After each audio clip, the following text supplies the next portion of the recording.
இயேசுவில் அன்புள்ளம் கொண்டவர்களே, அனுப்பியவரின் விருப்பத்தை நிறைவேற்று. அனுப்பியவரின் விருப்பத்தை நிறைவேற்று. அதற்காகவே நாம் அழைக்கப்பட்டிருக்கிறோம்.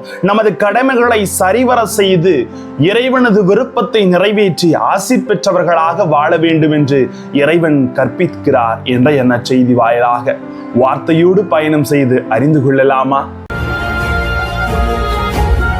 Praise the Lord. இயேசுவுக்கே புகழ், இயேசுவுக்கே நன்றி.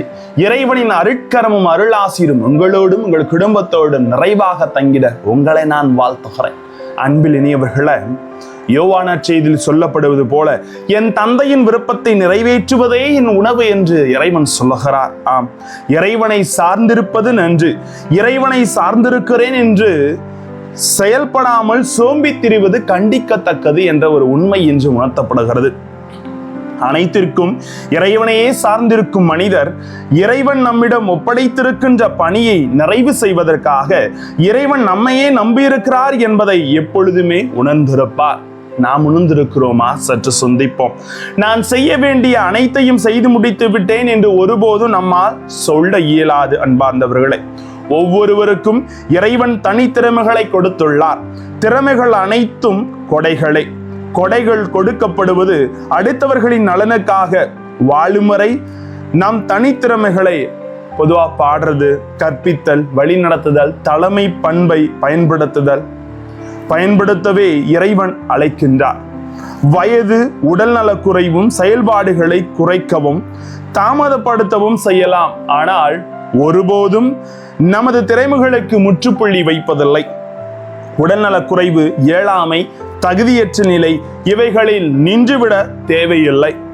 கொடுக்கப்பட்டிருக்கிற கடமை, பொறுப்பை இறைவனை சார்ந்து நிறைவு செய்வதில் கருத்தாய் இருக்க வேண்டும். குடும்ப தலைவனாக இருந்தாலும் சரி, தலைவியாக இருந்தாலும் சரி, பிள்ளைகளாக இருந்தாலும், எந்த பணியில் இருந்தாலும் சரி, அதை திறம்பட செய்து நன்மைகளை வகிக்கிற மனிதர்களாக நாம் வாழ வேண்டும் என்று இறைவன் சொல்லுகிறார். ஆம், எல்லா நேரத்திலும் எல்லா செயல்களையும் நம்மால் மிகச் சிறப்பாக செய்ய முடியாது. நம்மில் ஒரு சிலர் எவ்வளவு தான் முயற்சி எடுத்தாலும் சிறப்பாக செய்ய இயலாத நிலை.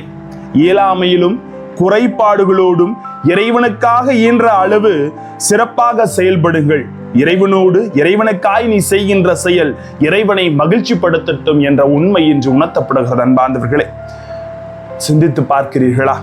இறைவன் எனக்காக வைத்திருக்கும் திட்டத்தை ஆர்வமுடன் அறிந்து செயலாக்க நான் முயற்சி செய்கிறேனா?